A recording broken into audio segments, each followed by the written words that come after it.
You can put together your own combos. So you can put things in, and then she'll continually cast. This is really helpful if you're doing a dungeon, especially before, and I'll get into them later, but before the possessors became something that you could get very easily, they were a little bit more precious. You didn't want to just turn on the possessor and walk away. You could start these combos. Unlike a possessor, a combo, it can't pick things up for you. Although that is interesting, can it? I don't think so. I think it's only attacks. I never tried that. Because you could put dance in there and just continuously dance. So anyway, but a possessor, if you get stunned or accidentally move or something, like if you hit an arrow key or something and moved, a possessor will just pick up right on and it's just a robot. It keeps fighting for you. With a combo, if you break it, if you break it, then you have to click it again to start it again. So, it's just a tool so that you don't have to keep clicking buttons and stuff. So it's very helpful for fighting bosses in dungeons, especially before the prevalence of possessors. There is also a daily quest you can, or whatever, a quest you can do, the Pit of Champions, where you can get a 6-hour possessor. So those, you just spam Pit a lot and get a lot of those and you can use them. But combos do still have their place, mostly for dancing. So, okay, so we've learned some skills. Congratulations, Fel. You have some skills. So why don't we go and try them out and see what it looks like. We got remember we last time got this black horse. I actually just got another mount that I'm thinking of giving to Fel. But I don't know why I mentioned that, because I'm still not sure if I will or not. I really like it, so I was just going to keep it on Chipuff. Yeah, so we'll see. Then I did have another, aside from that mount, that's a green dragon called Wind Laughter or something like that. I was thinking about giving to her just so she could have 2 mounts to run around on. But it's not necessary. I am a mount and pet enthusiast, so I try to collect every one of those in the game that I can. So, like, until I just cleaned her out, Chipuff had, I'd say, close to 30 different mounts in her bag. So you can see the max bag is 192. So Cheese is definitely maxed out, and a good portion of that was just mounts, because they're fun and I like to switch them out sometimes. I definitely have my favorites, and those are the ones that I keep down here. But every now and then, you want to ride a giant chicken or a pig or a fish or something. And if you didn't have it with you, you can't ride it. So,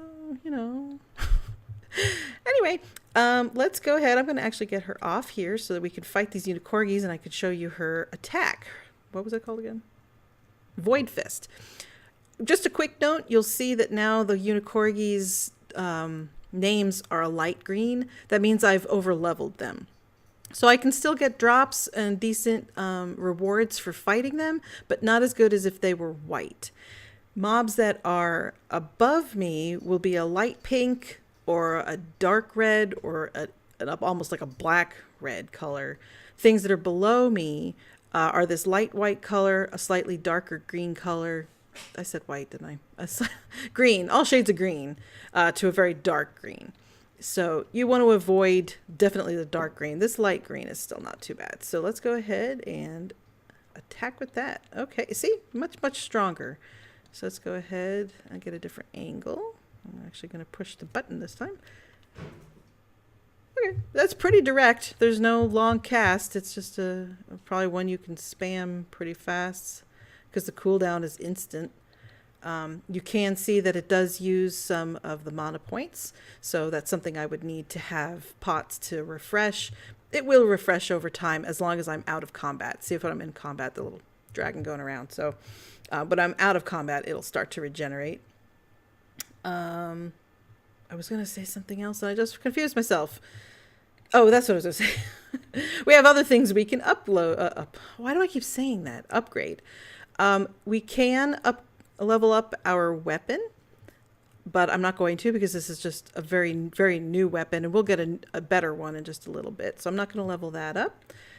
But you will see I've got these arrows, and I can up my attack, my defense, my health, my power, or my different affinities. So in this sense, I don't think you'd ever want to do health. I think that only goes it up by like 5. Okay, each increases max HP by 20. Your gear will give you plenty of HP. You can get signets and other things to buff, plus, merging with your pet. HP, it's not enough to really do anything with.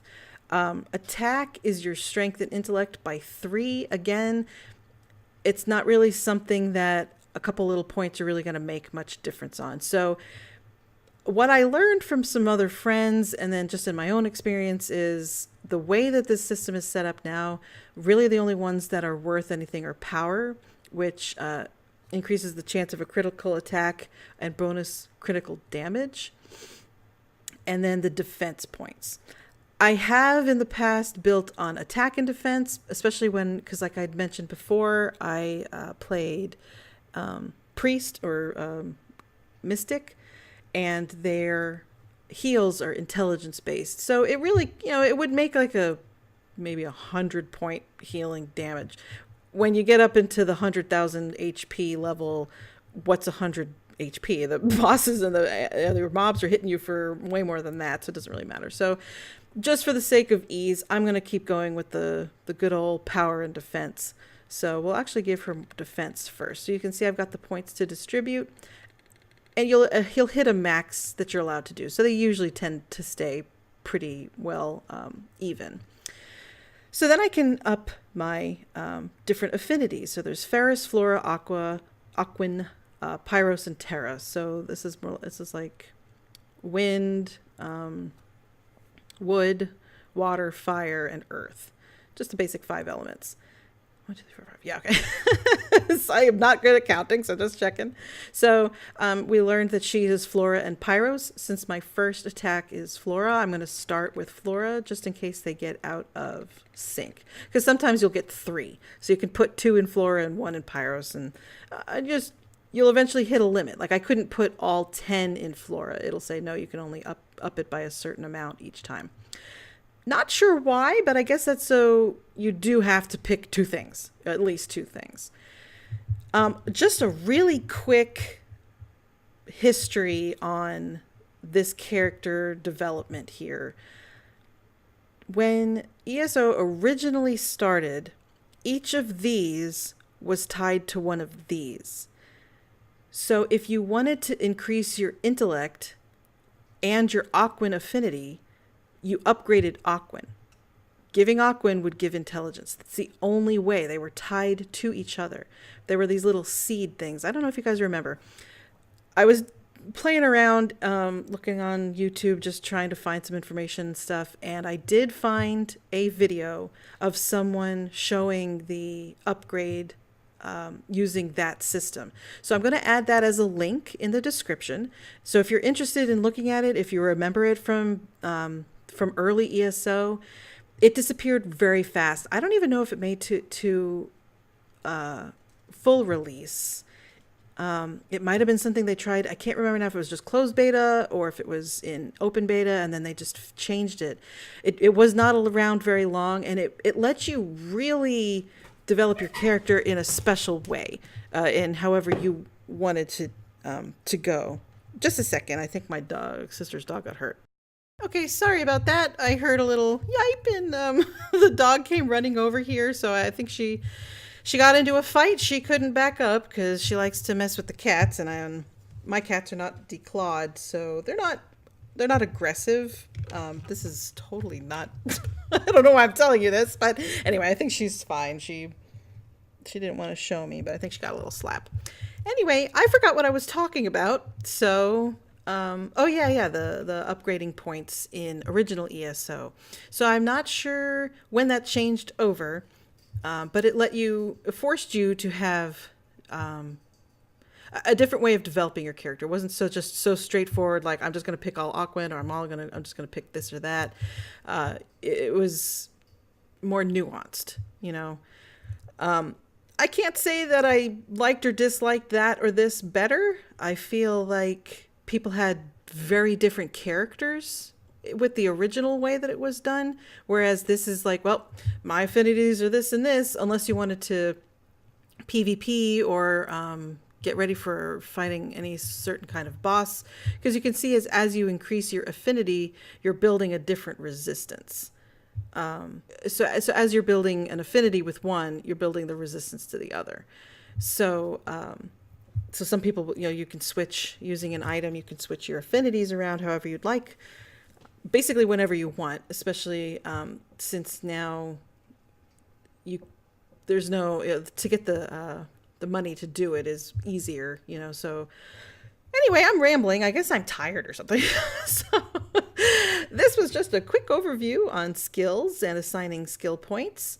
On the next time, like I said, I'm just going to take you around some of the areas before we go back into Pokari.